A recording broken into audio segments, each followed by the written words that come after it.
Do you want to know how to deal with emotional triggers?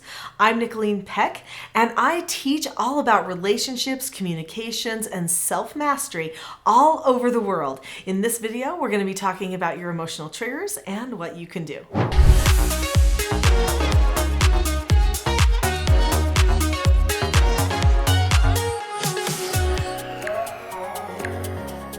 In this video, I'm going to share with you my plan for dealing with emotional triggers and the same plan that I've been sharing with people all over the world now for well over 20 years. All the steps that I'm going to share with you on this video are all part of self-government. So when a person is self-governing, then they analyze cause and effect, they analyze their own behaviors, their own thoughts, and they take deliberate steps to make a change in those thoughts so that they don't get hung up and have the same problems again and again. My guess is if you're with me today, then you're wanting to take a good look at your emotional triggers and figure out things that you can do to make it so that they don't trigger you in bad ways anymore.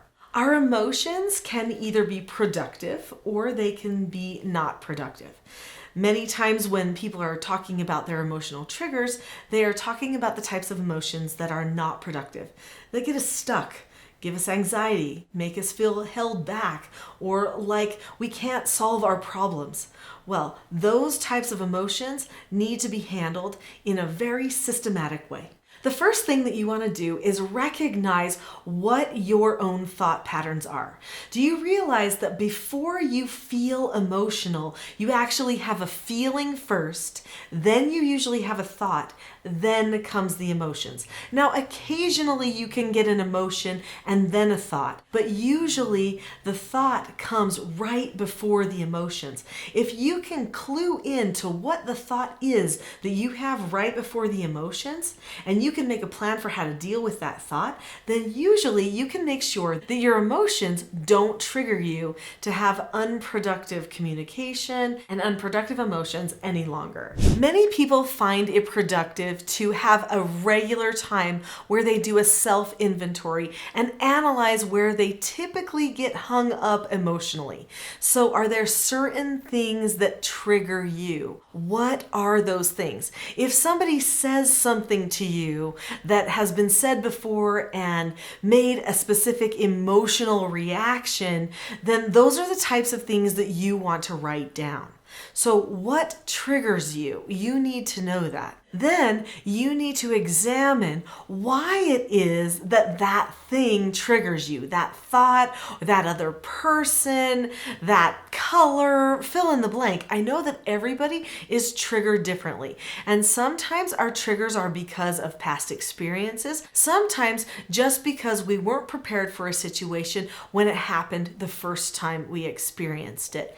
So it's always good to prepare. That's what we're going to be focusing on in this video today, is how you can get prepared to handle those triggers when they come. Let's start out by picking one trigger. What is the one trigger that troubles you the most? So when you experience this trigger, what thought do you have that is associated with the trigger? Do you have a thought maybe like, I always fail at this, nobody likes me, this person isn't safe, I'm not secure? What is the type of thought that you have when you are experiencing this emotional trigger? That's important. In fact, you need to write that down too. We're only going to deal with one trigger at a time because you can really only work on one trigger at a time. After you have successfully worked on one trigger, then each week decide on another trigger that might need addressing. The cool thing about working on one trigger at a time is that oftentimes just getting that one trigger, the one that's the worst, under control usually makes it so that a lot of the other minor triggers are actually easier to control, or sometimes just come into control all on their own because sometimes they're related to that big one. So what are the thoughts that you're having? Write those things down. Before I get to the next steps in this process, subscribe to this channel. There are new videos just like this that come out every single day, and you're not going to want to miss them. Subscribe now. We just took some time to identify the way that we are thinking and writing down some of the actual thoughts that we experience. Then those follow-up thoughts are the evidence. So write down what type of evidence that you have for that type of thought that you keep having when you're having an emotional trigger. So maybe if you feel afraid of this one person, maybe it's a man. I know that some people feel emotionally triggered just by being around people of the opposite sex. Well, then you're going to find the evidence for why you are feeling afraid. Well, maybe I had a bad experience with a man one time.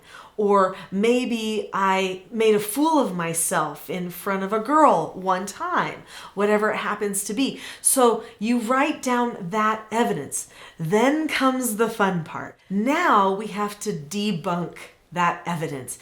In fact, usually when we're thinking our one thought that happens again and again, that triggers this emotional response every time we have it, it's because we are not looking at the entire picture.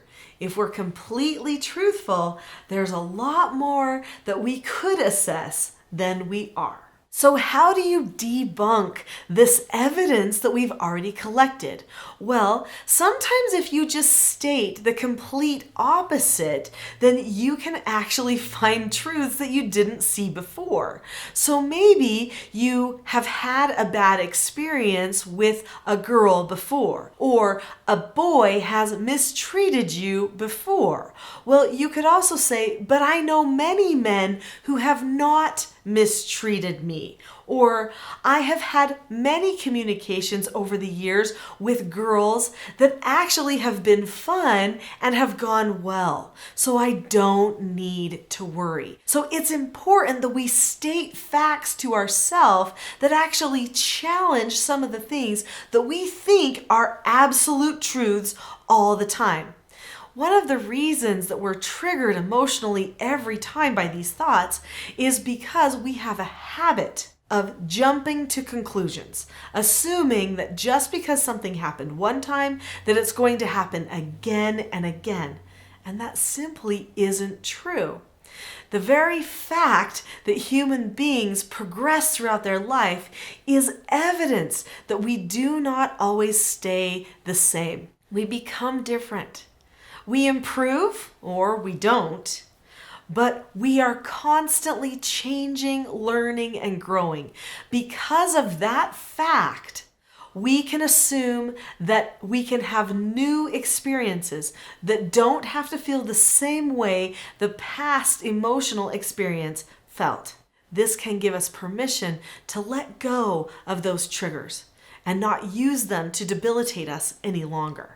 The next thing you want to do is advise yourself. Advise yourself like you would advise one of your friends.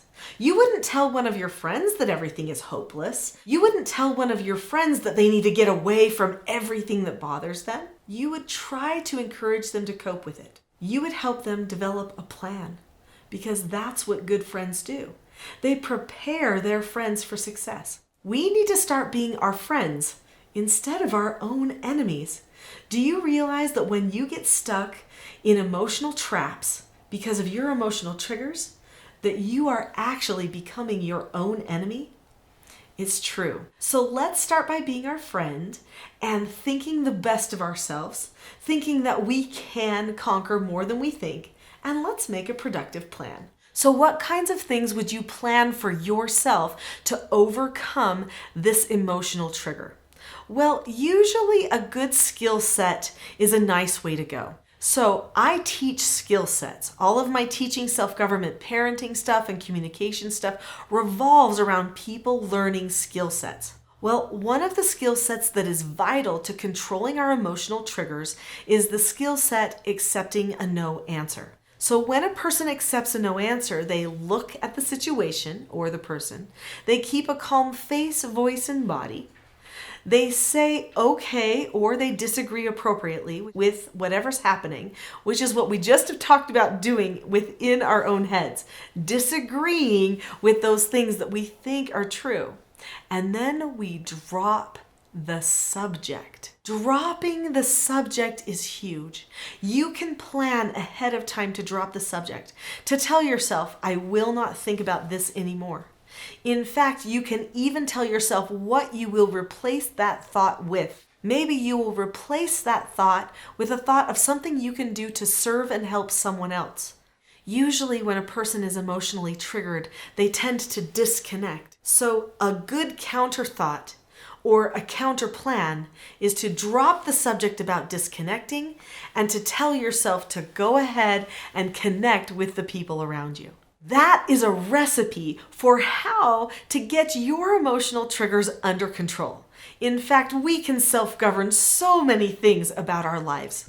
If you've enjoyed this video, I know that you will like the free class that I'm going to give you next, which is called The Expectation Trap versus the Cycle for Success. In fact, this expectation trap is actually all about when people get triggered and what they can do to conquer those triggers. So click the link to that free class now, and I will see you there.